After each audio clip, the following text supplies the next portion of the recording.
41 degrees. That was the temperature inside Kira Stanhope's sleeping bag at 3 a.m. on a Tuesday in February 2023, measured with a meat thermometer she'd stolen from a Goodwill donation bin. 41 degrees, in a sleeping bag, under a bridge in Pittsburgh, when the air outside was 9. The people in the row houses on East Carson Street, maybe 400 yards from where she was lying, had their thermostats set to 68. She was beating them by...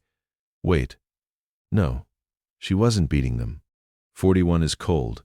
Miserable cold. You wake up shaking, your knees ache, your fingers go stiff and clumsy. But here's the part that messed with her head. The guy sleeping 20 feet from her, a guy named Dale who'd been on the street for 6 years. Dale's sleeping bag was 23 degrees inside. Same bridge, same night, same wind, same everything except what Kira had stuffed inside her bag before she closed her eyes. 6 plastic bottles filled with hot water. And before you picture something cozy and reasonable, picture this instead. A woman crouching over a public bathroom sink at 9:47 p.m., running the hottest tap water she could get into 6 mismatched bottles she'd collected from recycling bins. Then speed walking 11 blocks back to her spot under the 10th Street Bridge, with these things stuffed into a garbage bag, losing heat the whole way, racing a clock she couldn't see. That's what the neighbors saw. That's what Dale saw. And that's why they called it ridiculous. She did it again the next night. And the next. By March, she'd been doing it for 40-something nights straight, and she wasn't stopping. Because something was happening inside that sleeping bag that she couldn't explain, but she could feel. And the feeling was this. She was warm enough to sleep. Not warm like a house. Not warm like comfortable. Warm like alive. Warm like her body wasn't spending the whole night burning calories just to keep her organs from shutting down. But how? 6 bottles of tap water, not even boiling. Just hot from the faucet, which in a public restroom in Pittsburgh means maybe 120 degrees if you're lucky, probably closer to 110. That's not a lot of heat. A single bottle at 120 degrees in open air drops to room temperature in about 90 minutes. Under a bridge in February, probably faster. So, 6 bottles, spread around a sleeping bag, should give you maybe 2 hours of warmth before they're just dead weight. 2 hours. She was getting 6, sometimes 7. The question is how, and that question cracks open a bigger one. And the bigger one cracks open a bigger one after that. And by the time you reach the bottom of this particular rabbit hole, you'll understand something about heat that most people with functioning furnaces never have to think about. So, the first question, the obvious one.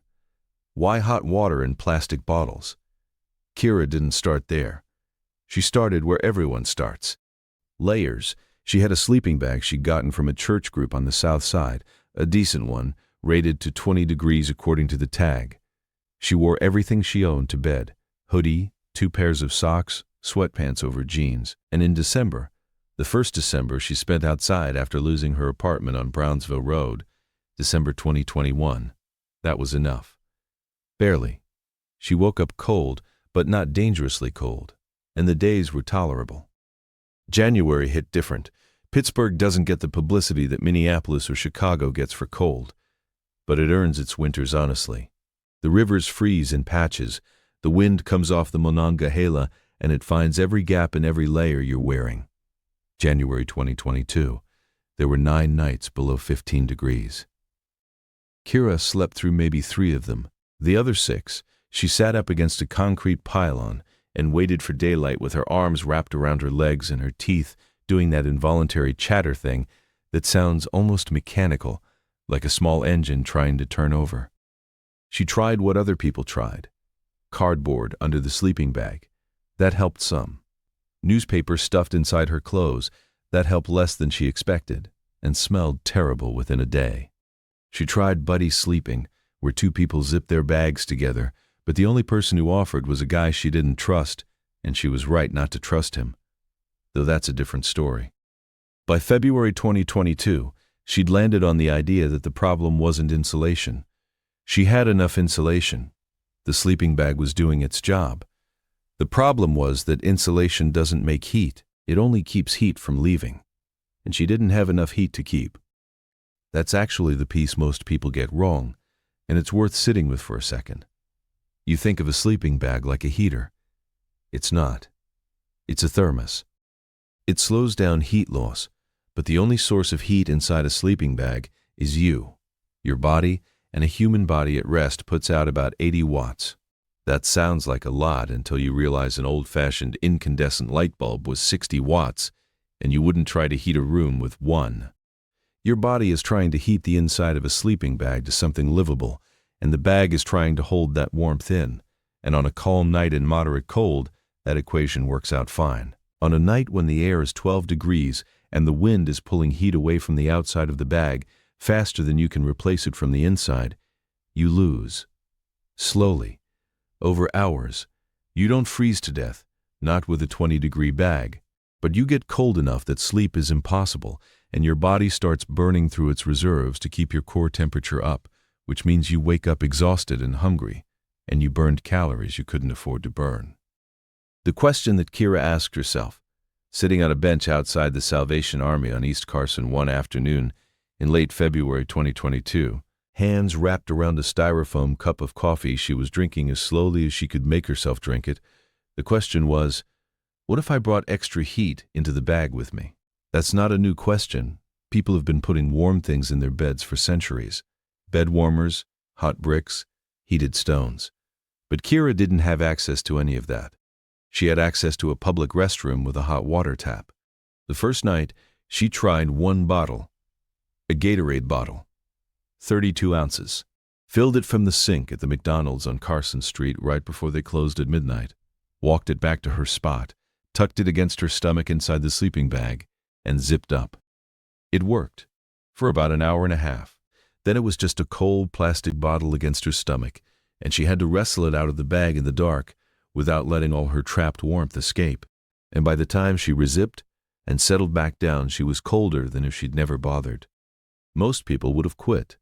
She almost did, but there was this window, this 90-minute window, where she'd been genuinely warm, not just surviving, warm. And that feeling stuck with her. The next night she tried 2 bottles, bigger ones, liter bottles, filled them both, held one against her chest, put the other between her thighs. 2.5 hours of warmth, then the same crash. Cold plastic, cold body, worse than before because her expectations had been higher. Third night, 3 bottles. This is the part where a reasonable person looks at the pattern and says, okay, more bottles equals more time.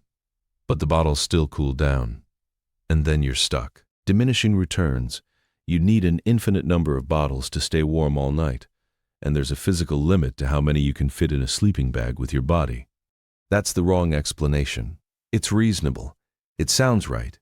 But it misses what actually happens inside that bag, and what Kira figured out through accident on the 4th night. 4 bottles. 2 against her torso. 2 near her feet. She fell asleep fast, warmer than she'd been in weeks. Woke up around 2 a.m., reached for the bottle near her stomach. It was cool. Not cold, not yet, but cool. Maybe 85 degrees, body temperature-ish. Her hand brushed the one near her hip, and that one was cooler still, maybe 75. And here's where it gets interesting. She pulled the 2 cool bottles from her upper body, moved them to the bottom of the bag near her feet, grabbed the 2 from down by her ankles, which had cooled even more, and hugged those against her chest instead. Wait, that seems backwards. She took the cooler bottles and put them against her warmest skin. Why? Because she was half asleep and not thinking about it, that's why. But what happened next changed everything. The 2 bottles that had been near her feet, the ones that were maybe 70 degrees, they were cold enough that her body heat flowed into them. Her skin warmed them up a little, and in exchange, they pulled some excess warmth away from her core, which sounds bad, but her core was actually too warm from the first round of hot bottles. She'd been sweating slightly. That sweat was about to become a problem because wet fabric in a sleeping bag destroys its insulating power. The cooler bottles wicked that excess heat away, just enough to stop her from sweating, while the 2 bottles she'd moved to her feet, the ones that were still around 85, those warmed up her feet, which had been getting cold. She'd redistributed her heat, not added heat, moved it, pulled it from where she had too much, and sent it where she didn't have enough. She slept another 2 hours before the whole system was equilibrated, meaning everything in the bag, her body, all 4 bottles, was roughly the same temperature and nothing was generating new heat except her 80 watts.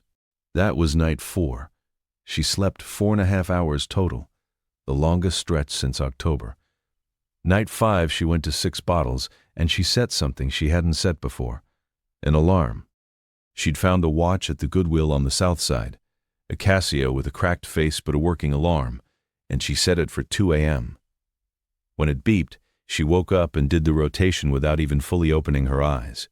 Moved the bottles from her torso to her feet. Moved the bottles from her feet to her torso. Rezipped. 3 minutes. Back to sleep. Second alarm at 4 a.m. Same rotation. She slept until 6:30. 6.5 hours. Solid. In February. Under a bridge. The question that follows is, why does the rotation work so much better than just having more bottles? And this is where we get into the thing that most people, even people who've thought about heat, don't intuitively grasp. A hot water bottle doesn't work like a battery. It doesn't store a fixed amount of heat and release it at a constant rate until it runs out. Heat transfer is driven by temperature difference.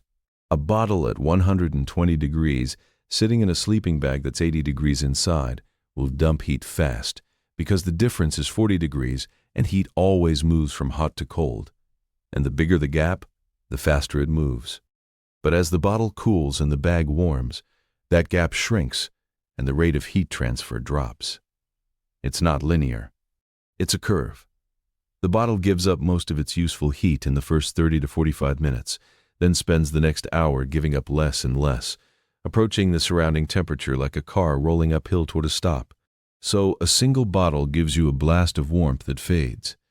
2 bottles give you a slightly longer blast. 6 bottles give you a bigger blast that still fades, because all 6 are going through the same cooling curve at roughly the same time. But if you rotate them, if you take the bottles that have cooled to body temperature and move them away from your warmest spots and replace them with bottles that are cooler than body temperature, you're doing something sneaky. You're resetting the temperature gradient. The new bottles are cool enough to absorb heat from your skin, which does 2 things. It prevents you from sweating, and it creates a heat sink that draws warmth away from your core and stores it in the water, which holds heat better than air does. Water's specific heat capacity is about 4 times higher than air's. A liter of water at body temperature contains way more thermal energy than a liter of air at body temperature. And meanwhile, the bottles you move to your feet are still warmer than your feet, so they're transferring heat to the coldest part of your body, warming it. You haven't added any heat to the system. You've just moved it to where it matters. Kira didn't know any of this language. She didn't talk about specific heat capacity or thermal gradients. She talked about it like this. The bottles are like buckets. I'm pouring warm water from the full bucket into the empty one and the empty one into the full one. They take turns being the warm one. That's actually not a bad way to put it. Clumsy, maybe. But she was describing heat exchange, and she was describing it accurately. By the end of February 2022, she had the system locked. 6 bottles, filled between 9:30 and 10 p.m. from the restroom at the McDonald's on East Carson, walked back to her spot in a doubled-up trash bag to slow the cooling, distributed inside the sleeping bag in a specific arrangement. 2 against her chest, 1 on each side of her hips, 2 near her feet. First rotation at 2 a.m. Second rotation at 4 a.m. Optional third rotation at 5:30 if she was still awake. Dale watched her do this every night. He thought she was losing her mind. She'd come back from McDonald's with this trash bag full of bottles like she'd been shopping, he told someone later. He said it with the kind of voice people use when they think you're doing something pointless but they're too tired to argue about it. I told her, just go to the warming center. They got cots. She said no. She said no because the warming center on 2nd Avenue closed at 7 a.m. and kicked everyone out, and the line to get in started at 4 p.m., and the cots were 3 feet apart. And the last time she'd slept there, someone went through her bag and took her socks. The bottles were her own. March 2022 was milder. She kept doing it anyway. By now the rotation was automatic. She could do it in 90 seconds without fully waking up. The watch alarm would go off, her hands would find the bottles by feel, she'd shuffle them around, zip up, gone again. April, May. She got a part-time job washing dishes at a place on the south side, 3 shifts a week. Not enough for an apartment, not even close. Pittsburgh rents had gone through something ugly in the years after COVID, and a 1-bedroom in any neighborhood she could get to on foot was running $900, $1,100, sometimes more, in the areas near downtown. Dish wages at $11.50 an hour, 3 shifts. You can do the math yourself. She kept sleeping under the bridge. Summer didn't require the bottles. She slept fine. But she used the months to refine things she'd noticed during the winter. The type of bottle mattered. Gatorade bottles were thick and held heat longer, but they were rigid and uncomfortable to sleep against. Standard water bottles were thinner, more flexible, but they crushed easily and sometimes leaked at the cap if the plastic warped from the heat. She settled on smart water bottles, the tall, skinny ones, because they fit along her body like they were made for it, and the caps threaded tighter than most. She collected 8 of them over the summer, 2 extra, in case. She also figured out that the temperature of the water mattered less than she'd assumed. Early on, she'd been obsessed with getting the hottest water possible, holding the bottle under the faucet until her fingers went red. But hot water, really hot, 130 or above, did something bad. It made her sweat in the first hour, soaked the inside of her sleeping bag liner, and then when the bottles cooled, she was lying in damp fabric, and the dampness conducted heat away from her body faster than dry fabric would. She was losing more heat in hours 3 through 6 than she gained in hour 1. The best temperature she found through a whole winter of experimentation was around 115. Warm. Noticeably warm. But not burn your hands hot. At 115, the bottles didn't trigger heavy sweating. The initial warmth was gentler but more sustained, and the cooling curve was shallower, meaning they stayed above body temperature longer. This is actually consistent with the physics. A smaller initial temperature difference means a slower rate of heat loss from the bottle. You give up peak warmth for duration. It's the same logic behind why a thermos of warm water stays drinkable longer than a thermos of boiling water, proportionally. The boiling water loses energy to the walls of the thermos faster because the gradient is steeper. October 2022. She started the bottles again. Same routine. Adjusted. She'd found a second sleeping bag at a yard sale on the south side, a junky one, and she was using it as an outer shell over her good bag. Not for its insulation rating, which was garbage, for the air gap. 2 bags with an inch of air between them is meaningfully better than 1 bag because the dead air between them is an insulator and it creates a buffer zone where the temperature steps down gradually from your body heat to the outside air. Think of it like a double-paned window. The window isn't warm. The gap between the panes is what does the work. With the double bag and the 6-bottle rotation, she was cracking a new threshold. She was warm enough that the rotations at 2 a.m. were almost optional. She did them anyway because the difference between warm enough and actually comfortable was the rotation, but she could have skipped the 2 a.m. and probably survived the night fine. The 4 a.m. one still mattered because that's the coldest hour, the one where the air temperature bottoms out and your body temperature dips to its circadian low and everything conspires to make you miserable. November 2022, she started keeping a log. Not a formal thing.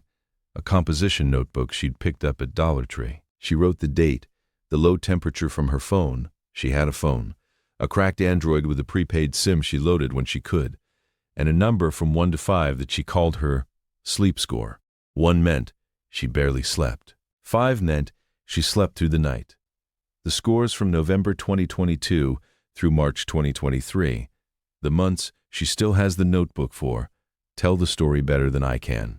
November average, 3.8. December, 3.2. January, which included that brutal cold snap in the second week, 2.7. February, 3.6. March, 4.1. The January dip makes sense. There were 4 nights below 10 degrees. On those nights, the system struggled, not because the bottles failed, but because the air was cold enough to overwhelm the outer sleeping bag faster than the inner system could compensate. She doubled up on rotations, going to 3 per night, and it helped. But 10 degrees is 10 degrees and there's a floor below which clever doesn't beat physics. But March. 4.1. March in Pittsburgh is still cold. Nights in the low 30s, sometimes the 20s, and she was averaging better than a 4, which means she was sleeping most nights like a normal person sleeps. Under a bridge. That was when Dale started paying attention. Dale had been on the street since 2017. He'd survived winters his own way, which was a combination of warming centers when he could get in, and sitting up all night in the Eden Park on Carson when he couldn't, nursing a coffee until the staff told him to leave. He had a sleeping bag, but he used it more like a blanket draped over himself in a sitting position, because he'd never been able to shake the fear of zipping himself in and not being able to get out fast if something happened. Dale was 6'2", 180 or so, and his hands shook from a nerve thing he'd had since his 30s, and the shaking got worse in the cold. One night in early March, he watched Kira do the 2 a.m. rotation from his spot against the opposite pylon. She did it in the dark, by feel, zip down, hands reaching into the bag, bottle shuffled, zip up, and she was snoring again within 2 minutes. She looked comfortable, he said. I haven't looked comfortable in years. He asked her about it the next morning. She explained it. He didn't try it that night or the night after, but a week later he asked if she had extra bottles. She gave him 4. He couldn't do the rotation. The shaking in his hands made it hard to grip the bottles in the dark, and he was sleeping in a different setup, more of a blanket cocoon than a zipped bag, so the heat escaped every time he opened it up to move things around. He got maybe 2 hours of extra warmth from the initial placement, and then he was back to his baseline. And this matters because it shows that the system isn't just about the bottles. The bottles are the medium. The system is the combination of the bottles, the sealed sleeping bag, the air gap, the rotation timing, and Kira's specific body weight and metabolism, and the particular spot she'd chosen under the bridge, which had a concrete wall on the north side that blocked the wind that came off the river. Take away any one of those pieces and the math changes. This is something that drives me a little crazy about how people talk about survival techniques, or life hacks, or whatever you want to call what Kira was doing. They isolate one element and treat it like the answer. The hot water bottles are the answer. No. The hot water bottles are one part of a thermal system that Kira built through months of experimentation, and the system works because she understood, intuitively if not in textbook terms, that warmth isn't a substance you acquire. It's a relationship between your body, your shelter, and the rate at which energy moves between them. Think about it from the heat's perspective for a second. Pretend you're a unit of thermal energy sitting in a bottle of 115-degree water inside a sleeping bag. Where are you going? You're going to move toward whatever's cooler than you, because that's what heat does. It moves down gradients. The sleeping bag wall is cooler than you, at least for now. The air gap between the 2 bags is cooler still. The outside air is way cooler. You flow outward. Inevitable. But the sleeping bag slows you down. The air gap between the bags slows you down again.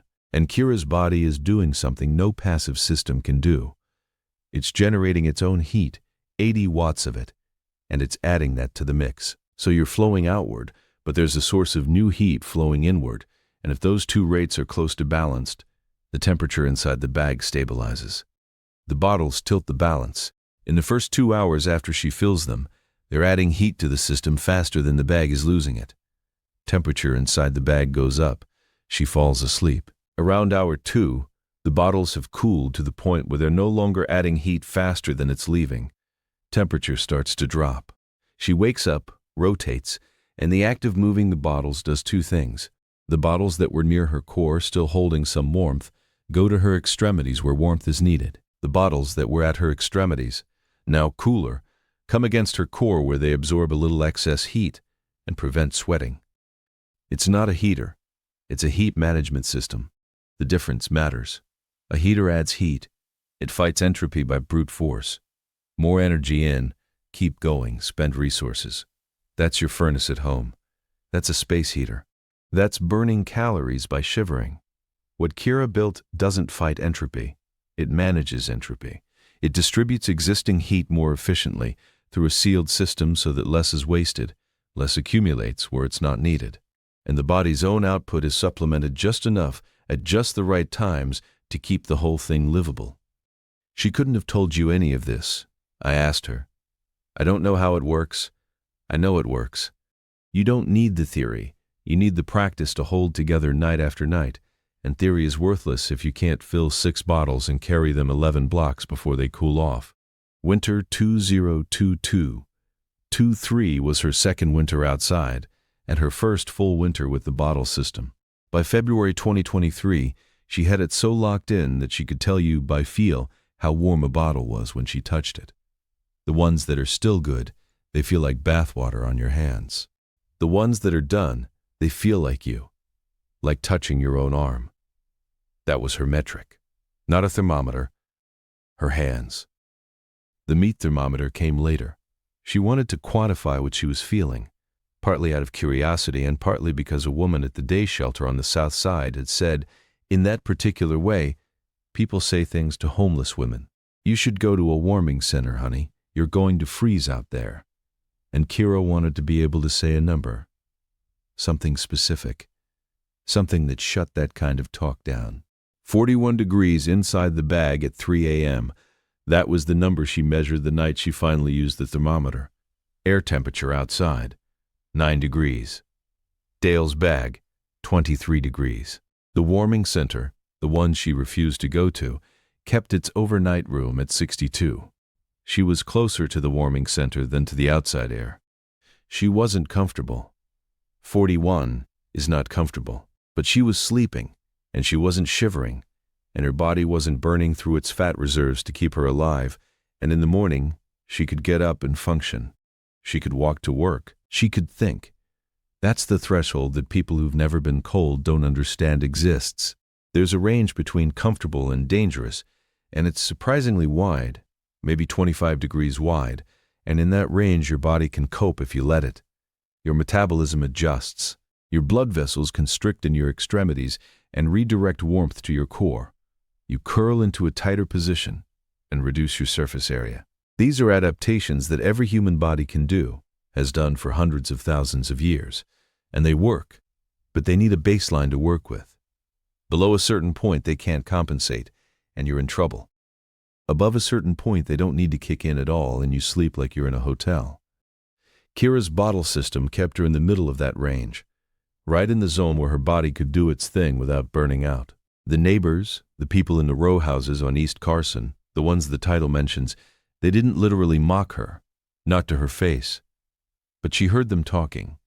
A couple lived in one of the houses closest to the bridge, and the woman would sometimes walk her dog along the path that goes under the overpass, and one evening in late January 2023, Kira was filling her bottles in the restroom at the McDonald's, and she came out and the woman was standing there with her terrier, and the woman said something to her husband on the phone about the one who carries the bottles. She didn't say it mean, exactly. She said it the way you'd describe something you've noticed, but don't quite understand. Like it was quirky, eccentric. Other people were less gentle. A guy who slept under the same bridge for 2 weeks in December, a younger guy, maybe 25, he told Kira she was wasting her time. Just get a tent, he said. Bottles. That's stupid. He was gone by Christmas. She doesn't know where he went. Could have been a warming center. Could have been someone's couch. Could have been worse. She kept carrying the bottles. March 2023, April. The warmth came back, and she put the bottles away, stacked them in a milk crate she kept behind a dumpster, worked her dish shifts, picked up a few hours at a laundromat on Brownsville Road folding clothes. Saved a little, not enough. That summer, she found a tarp at a construction site on the south side, a big one, blue poly, probably 12 by 15 feet. She dragged it back to her spot and spent 3 afternoons rigging it as a windbreak on the north side of her sleeping area, hung from the bridge support with zip ties she'd bought at Dollar General. The concrete wall already blocked some wind, but the tarp created a second layer, and between the wall and the tarp was a pocket of dead air about 18 inches deep. She didn't think of it this way, but she'd added another layer to her thermal system. The tarp didn't insulate. It interrupted airflow. Wind is the enemy of sleeping bag insulation because it strips heat from the outer surface faster than still air does. The tarp turned a windy spot into a mostly still spot, and that meant her sleeping bag could do its job more effectively, which meant the bottles didn't have to work as hard. which meant the whole system's endurance went up. Third winter, 2023-24. This was the one where the system peaked. She had the double sleeping bag, the tarp windbreak, 8 smart water bottles, the Casio alarm, the composition notebook. She had a self-inflating sleeping pad she'd found at a Goodwill on the south side, a Thermarest knockoff, thin but functional, that put a layer of foam and trapped air between her and the concrete. Ground contact is where sleeping outside goes bad fast, because concrete conducts heat away from your body about 25 times more effectively than still air does. Without a pad, you can have the best sleeping bag in the world, and the cold will come through the floor. With the pad, the system closed, all the gaps were plugged. The ground wasn't stealing heat, the wind wasn't stripping it, the bottles were cycling it, and her body, her 80 watts, was enough. Her sleep scores from that third winter: November, 4.2. December, 3.9. January, which had a week of single-digit lows, 3.4. February, 4.3. March, 4.5. She was sleeping better under a bridge in Pittsburgh than a lot of people sleep in their own beds. And that's not me being dramatic. The CDC says about 35% of American adults don't get enough sleep, and the reasons are stress and screens and noise, and all the things that come with sleeping indoors in a world that doesn't shut off. Kira had none of that. She had cold and dark and quiet, and a system that worked, and nothing to look at after sunset, and no reason to stay up. I don't want to romanticize this. Sleeping outside is terrible. She would have traded it for a studio apartment in a heartbeat, and she'll tell you that without blinking. The bottles aren't a lifestyle choice. They're a survival mechanism that she built because the alternatives were worse, and she's stubborn, and she pays attention to what works. But there's something in what she figured out that I can't stop thinking about. We spend enormous amounts of money and energy heating houses. A typical Pittsburgh home spends maybe $1,200 on heating in the winter. A lot of that heat goes to warming rooms nobody's in, or escaping through windows and doors and the gaps around pipes. It heats the air, which rises, which means the warmest part of your house is the ceiling, which is the part of your house you don't live in. Your furnace is fighting entropy on a massive scale and losing, constantly, and you compensate by pumping in more heat. Kira's system doesn't try to heat a room. It doesn't even try to heat a sleeping bag. It tries to keep one human body within a survivable temperature range, using the smallest possible input of external energy, distributed as efficiently as possible, with timing matched to the body's natural thermal cycle. 80 watts of body heat, 6 bottles of 115-degree tap water, a sealed insulation layer, a windbreak, a pad, a watch alarm. Total cost, 0. The water is free. The bottles are trash.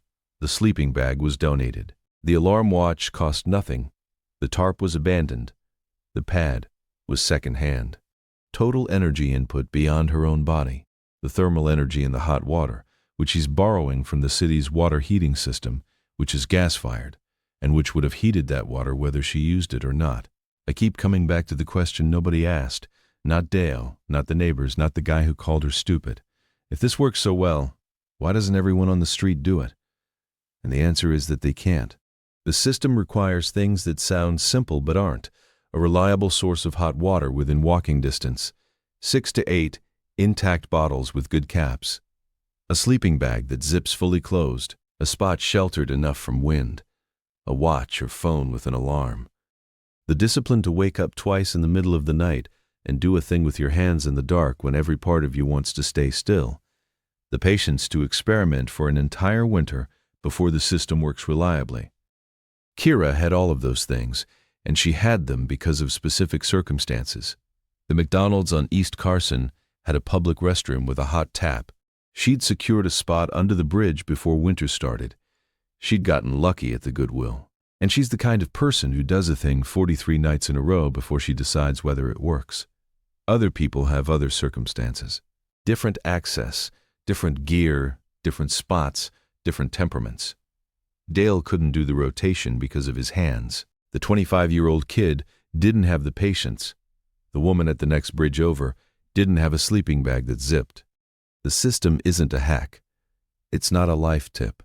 It's one woman's answer to one woman's specific problem, built over 2 years of sleeping outside in a city that gets cold enough to kill you if you're not ready. And the thing about it that actually matters, the thing I want you to carry out of this, isn't that hot water bottles in a sleeping bag work, though they do. It's this. Heat isn't something you have or don't have. It's something that's always moving. It flows from warm to cool. Always. And you can't stop it. You can slow it down. You can redirect it. You can catch it in a bottle and move it to where it'll do the most good and give it back to your body at 2 a.m. when the air is coldest and your biology is at its lowest ebb. But you can't hold it still. Nobody can. Not in a sleeping bag. Not in a house. Kira's bottles cool down every night. Every single night they go from 115 to body temperature to ambient. She knows this. She plans for it. She doesn't pretend they'll stay warm. She works with the cooling, times it, uses it. The people in the row houses on East Carson set their thermostats to 68, and their furnaces kick on and off all night, dumping heat into rooms they're not using, warming walls and ceilings and attic spaces where nobody sleeps. They spend more energy fighting the same physics Kira cooperates with. I'm not saying their way is wrong. I'd take a furnace over 6 bottles any day, and so would Kira. But there's a kind of intelligence in what she does, a physical literacy, a fluency with how warmth actually behaves. That, I think, is worth paying attention to. She knows things about heat that I didn't, and I went to college. Last time I talked to her was November 2024. She was still under the bridge, still doing the bottles. She'd upgraded to a better sleeping bag. One, a church group on the north side donated that, was rated to 0, and she said the new bag with the bottle system was almost too warm on some nights. She'd skip the 4 a.m. rotation and sleep straight through. I don't know how to explain it to people, she said. It sounds stupid. Bottles of water. I get it. But it works, and I don't really care if anybody believes me. The meat thermometer reading from her bag that night. 48 degrees inside. Outside air. 22. Dale's spot was empty. He'd gotten into housing through a VA program in September. She was alone under the bridge with 8 smart water bottles and a cracked Casio and a sleeping bag rated to 0, and she was going to sleep fine. 48 degrees in a bag, 22 in the air outside, and across the street. The thermostat in somebody's house clicking on, pushing the furnace to fill a whole building with warmth that would rise straight to the ceiling and leak out through every crack. All night, costing money, costing gas, fighting a war with physics that Kira had stopped fighting a long time ago. She wasn't winning. You can't win against entropy. She was just losing slower than anyone expected, 6 bottles at a time, rotating them in the dark, keeping her small corner of the universe a few degrees above the line where sleeping stops and surviving starts. And every morning she woke up, unzipped the bag, dumped the bottles, walked to work. The bottles were room temperature by then. Whatever warmth they'd held was gone, scattered into the concrete and the cold air in the bridge overhead, the way all heat goes eventually, into everything and nothing, irreversible. She'd fill them again at 9:47.